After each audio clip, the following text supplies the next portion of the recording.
everyone. Welcome to Cellular Healing TV. I'm Ashley Smith. In this special episode, Dr. Pompa brings us on site to visit Dr. Avhie Herskowitz at his stem cell center in San Francisco. You may remember Dr. Avhie from episode number 227, where he shared so much about the revolutionary advancements in stem cell medicine. This time, we'll see firsthand the procedures that are being used as stem cell treatments are becoming more customer-driven and re-emerging as a viable way to transform lives. Stem cells are for all of us who want to age gracefully, and these new impressive methods of optimization will ensure that we don't just live longer, but that we live longer healthfully. Following the interview, we'll see two quick demos of the discussed stem cell treatments that Dr. Avhie performs on Dr. Pompa, so stay tuned for those. In case you missed the last episode with Dr. Herskowitz, he is the founder of Anatara Medicine based in San Francisco, a world-class integrative medical center. He is also the founder of the San Francisco Stem Cell Treatment Center. With his 37 years of experience, Dr. Herskowitz is one of the most renowned anti-aging specialists in the U.S. and health practitioners. Dr. Pompa's Live It to Lead It conference is coming up on November 2nd in Las Vegas. We'd love to have you join us. And at the end of this episode, stay tuned for a special code for you to take $200 off your ticket.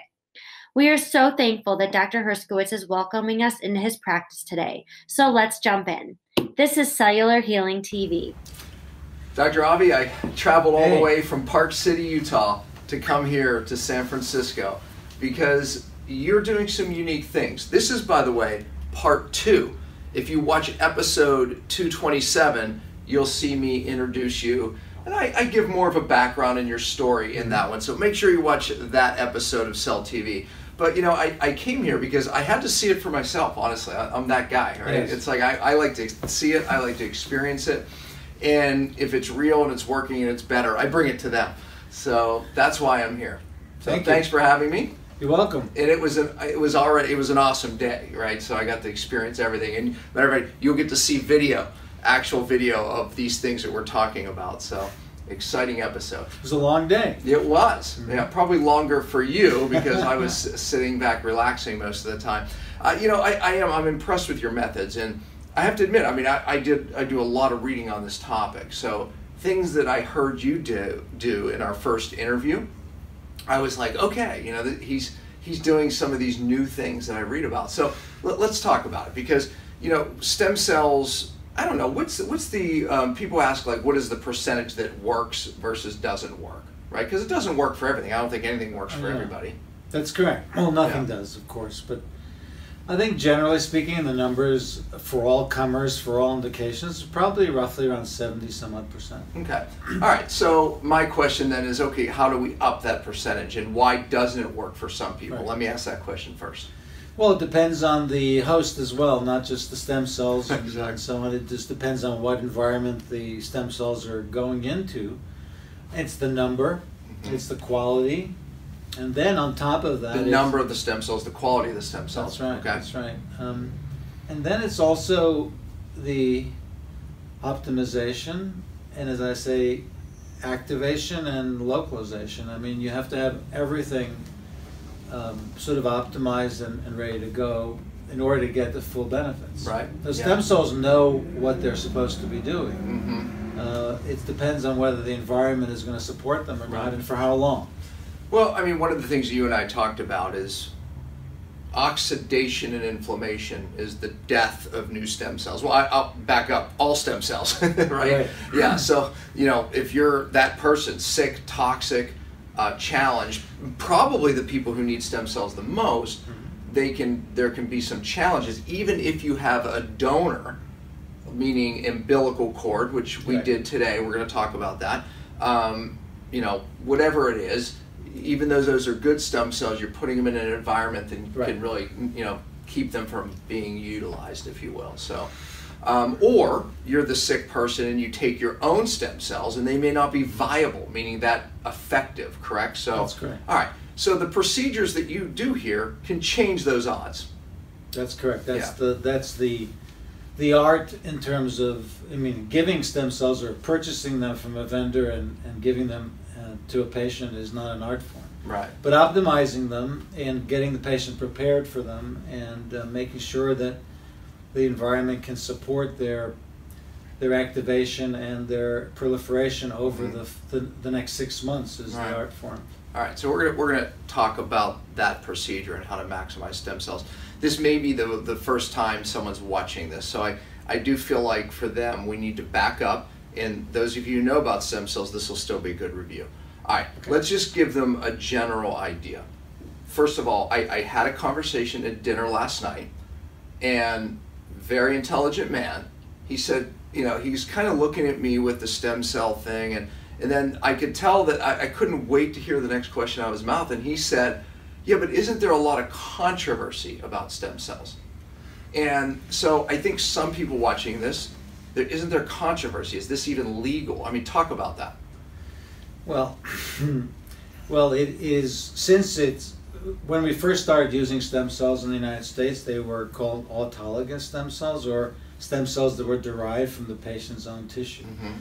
The majority of those cases, the overwhelming majority, were either from bone marrow or adipose cells or fat cells derived. So adipose derived or bone marrow derived, but they're coming from the patient's own body. So each sample is completely unique, and each sample from any given person is completely unique from the sample the next day or the next week. So that particular body fluid or body tissue is not typically governed by the FDA. So at this point, the FDA has no definitive position on stem cells in the United States. Right.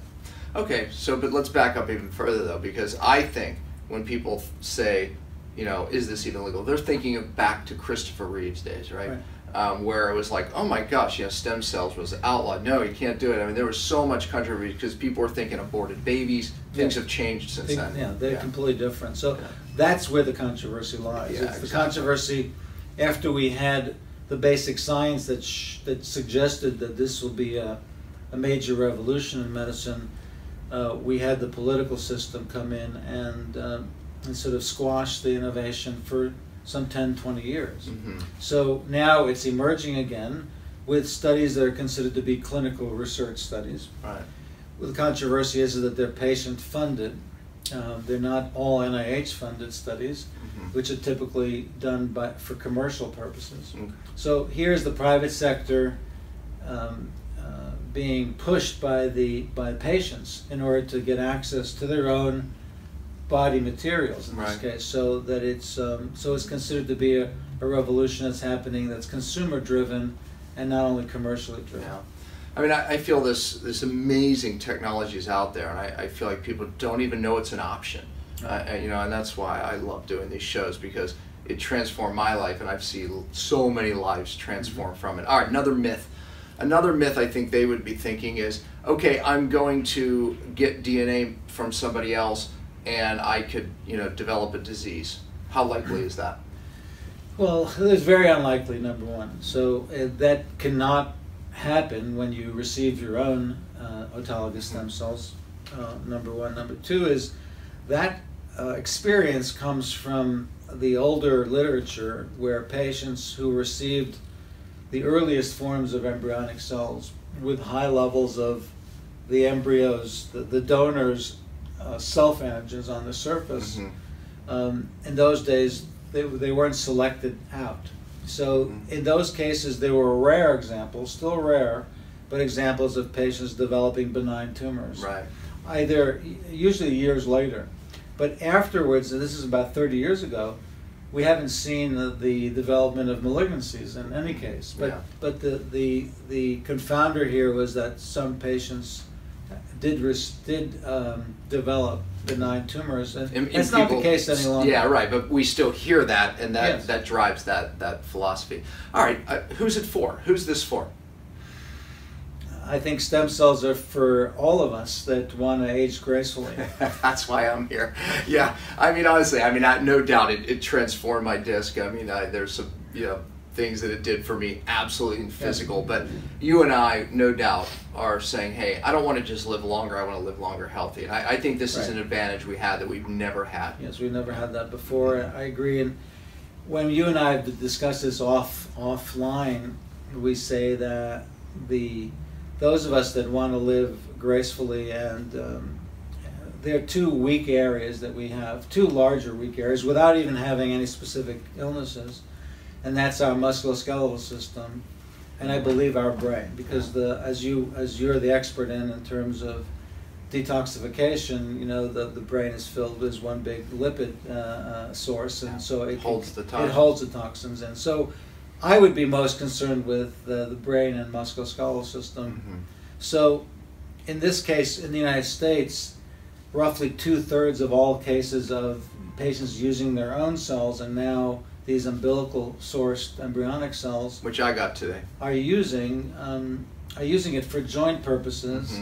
But then they're saying, well, listen, I have developed a joint problem typically from inflammation. I want to deal with the inflammation outside of my joint, and then they have to get the stem cells intravenously, which I did, to have a systemic effect. Yeah, I did that today. You're going to see that video because you actually explained that in the video. Right. So I won't have you explain it more. So we'll have that right here. So yeah, I mean that is, I think that it is my goal. I mean, I want to not just live long, forget about it. I want to be able to do the things I love to do long. And You're right, it's the joints, right? I mean, you know, my knees, I started to feel my knees, just sports, many things through the years. Right. I think, you know, we start losing viable stem cells, and for you watching, that's how you heal, right? I mean, if we cut our arm, you don't grow eyeballs on your arm. Your body sends stem cells there, and it makes new tissue. The older we get, unfortunately, the longer that takes, whether it's your skin, whether it's your knee. Right. So is that another reason to do, say, just an IV of some of these young stem cells from umbilical cord? Well, that's the strategy for prevention. Right, exactly. So we can prevent, or you could say, listen, I have a little signal coming from one location. I have a little signal coming from a bit of cognitive issue. I forget where my keys are. I'm an executive, and or I have a high-powered position. I have a stressful position, and I'm beginning to slow down relative to the 30-plus-year-olds that are taking over. Right. Then that's when you go ahead and you do it preventively. Yeah, no, that's exactly right.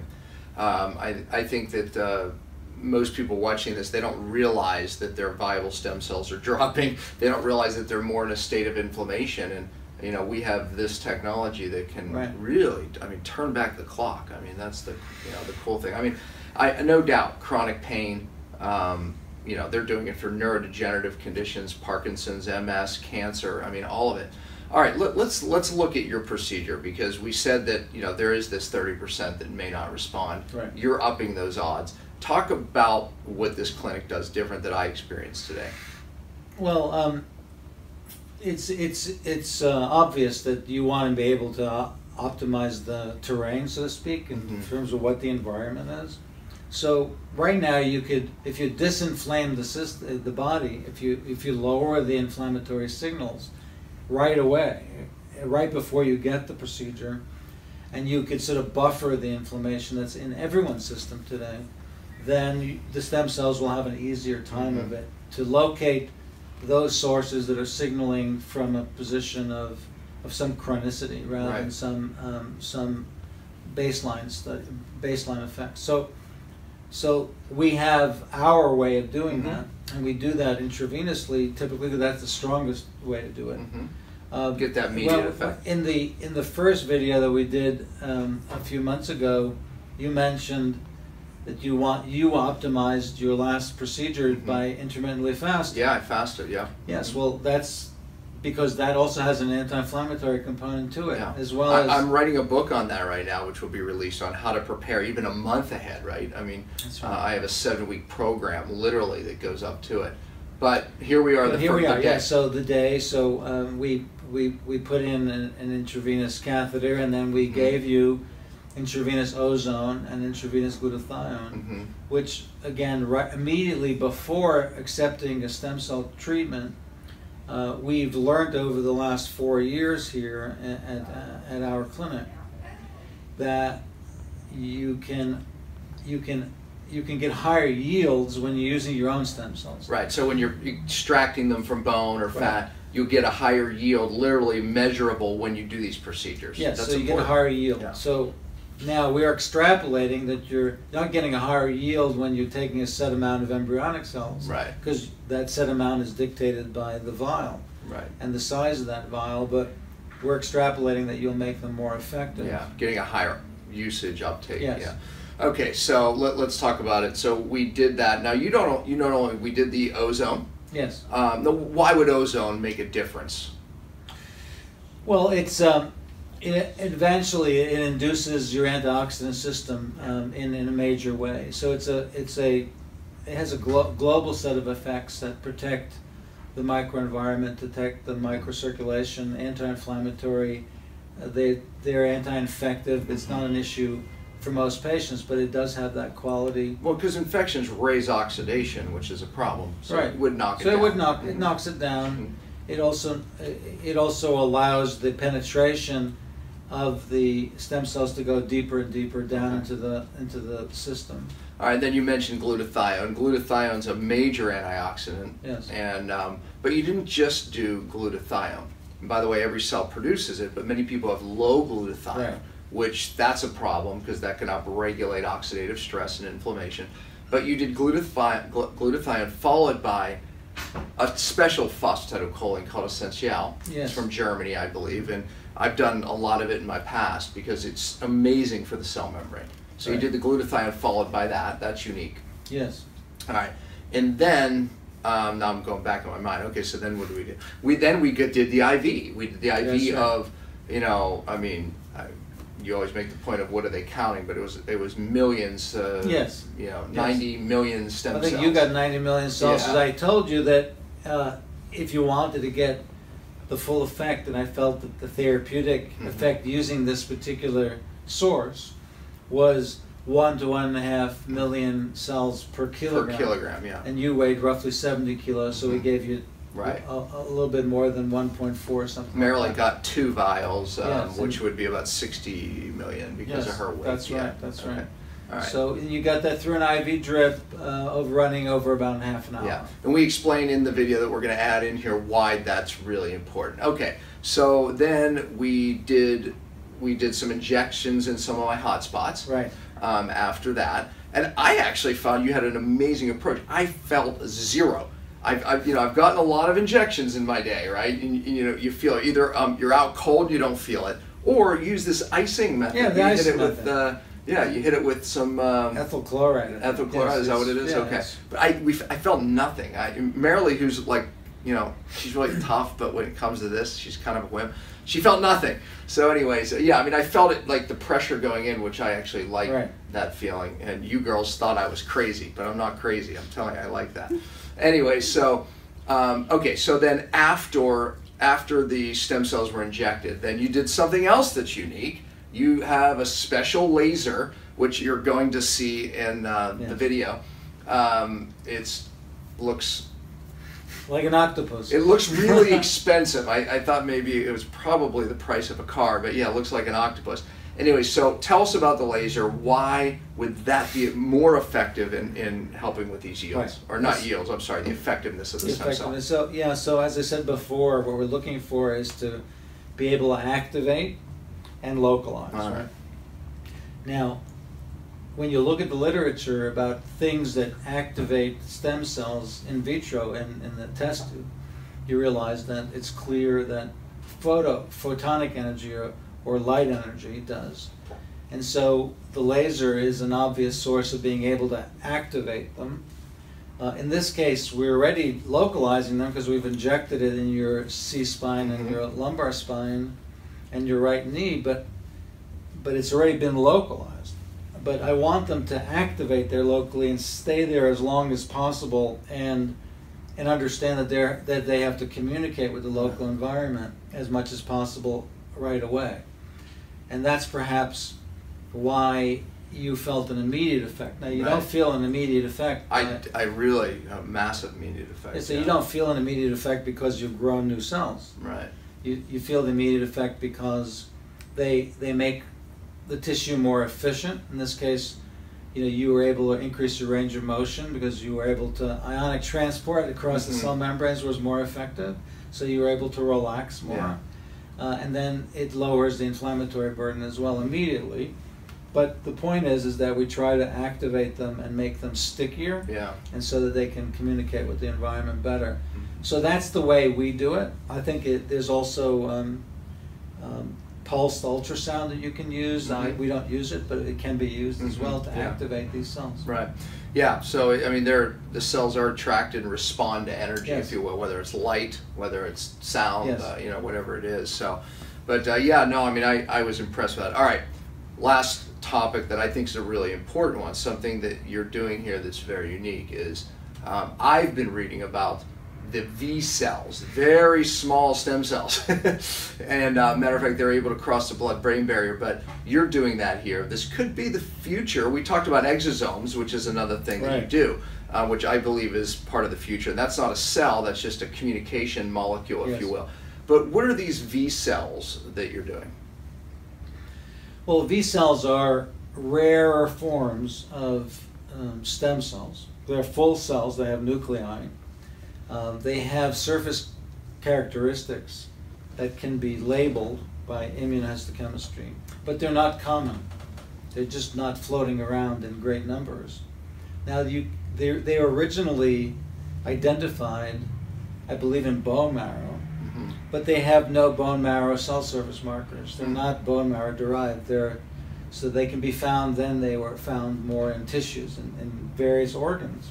So they're organ-based, and their jobs are is to perhaps act as the more primitive forms of stem cells, the so-called pluripotential stem cells. Meaning they can become any cell. Yeah. That's So what that when means. we have the fertilization, right, before we hit 32 this 32 cell counts, those cells are called totipotential. That ultimately becomes the whole human, right? But pluripotential has the capability of becoming any given organ in the three germ layers, right? This ectoderm, mesoderm, and endoderm, right? But these are perhaps more primitive than the adult form or even the embryonic form. So the question is, how do they do it? Number one, and then how do we find them and activate them to a similar extent that they'll make a big clinical difference? But philosophically, they're smaller than entire stem cells, either embryonic or your own, so that if you wanted a solution for a neurodegenerative issue, then you'd go with these types of cells by principle, because they can more easily cross over the blood-brain barrier. And that was one of my questions too, is where do you see the future of these cells being used versus the other cells? By the way, the ones that you would get from your bone or fat or even cord, embryonic cord, those are multipotent, meaning that they can become a lot of things, but these are pluripotent, meaning they can become just about anything. So just to differentiate what we're talking about here. So where else would you say you see the future of these V cells? Well, I believe that the one most obvious advantage is they'll cross over. I think the brain. I think they also may have specific unique characteristics for ophthalmic indications going forward. But I think they'll be more likely than the other cell types to actually become regenerative tissue. So for us, if we have patients who need to regenerate liver and kidney and heart and so on, they may be more effective or more efficient at it.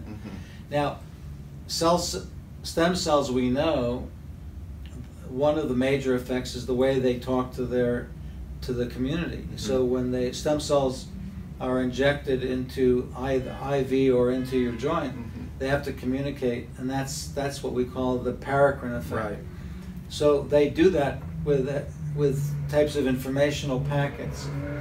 The informational packets are called, amongst other things, exosomes. Yes. There's a whole new vocabulary out there. We've talked a lot about exosomes. Exosomes, extracellular vesicles. There's a dozen or so terms that are being used over the last 10 years because they're important communications networks. But they contain RNA, they contain proteins from the sources of where they come from. There are going to be many, many different forms of it, but the V cells, the very small stem cells, are perhaps also have different forms of RNA that are more primitive and have more capability of becoming what the environment truly is requiring. Needing, yeah. Yeah. Mm-hmm. Yeah, so I mean, you can imagine this is the future of many different conditions, these things. So, and I think, we've had conversations too where it's like, this is the future of medicine, but how we're learning more and more how to put these things together, and really make an impact. I think the thing that I want them to hear is this is here now. This is here now.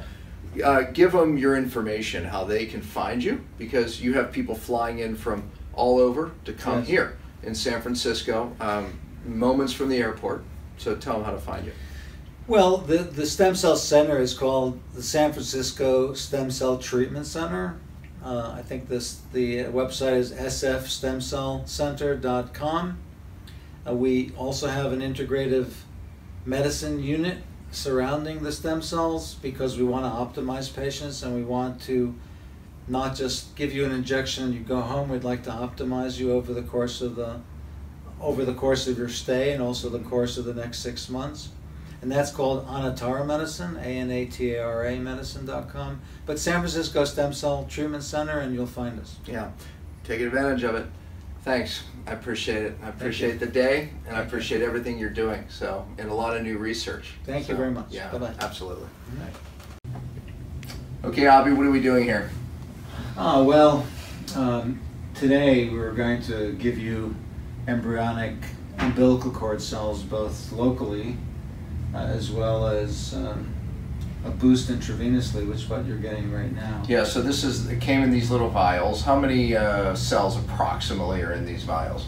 Well, with this formulation that we use, these are high concentration vials that have 30 million cells in them. And I feel that it's important to optimize patients before you give them stem cell therapies, and you can do that both on the day of the treatment as well as for the 3 to 6 months afterwards. For you, someone who's generally optimized quite intelligently, I like that. very intelligently, we gave you intravenous ozone therapy and glutathione therapy, which is a basic formula. There's an art to it in terms of the long-term optimization strategies to sort of speak to stem cells and optimize their function over time so they're not diverted. So ozone is an immunomodulator. It's anti-infective. We're not using it for this reason today, but it does initiate repair mechanisms and so on, and allows the microcirculation to be a bit more toned so that you'll get the full benefit. Yeah. Now, we're doing this before we do the injections. That's my own bias. Yeah. I think that's your bias. I do. Well. I think it's great. Yeah, I think it makes a lot of sense. Yeah, so that the stem cells enter locally into a more pristine environment. So that's what we're doing right now. Because I mean, oxidation inflammation is the curse of stem cells, period. Especially new stem cells. So this would make sense. It would downregulate some of that. Yes, it will. So we'll run this around 30 minutes or so, and then move to the other space and do the local injections. Now, I have to ask the question. I mean, do some of these make their way to places that potentially would need stem cells? Well, that's the idea of them. Yes. So most of the early effect will be, again, both anti-inflammatory and increasing mitochondrial function. So it'll be more efficiency and then optimization. But But then afterwards, over a 3 to 4 month period, you'll get regenerative strength of the stem cells. Well, you're doing great work here, so appreciate that. Dr. Avhie Herskowitz. Yes, that's a tongue twister. John Hopkins guy. But anyways, right here in San Francisco. Thanks. Thank you. So, Avhie, this is one of the things you do unique, is that you use lasers post-stem cells. So I want you to tell them why.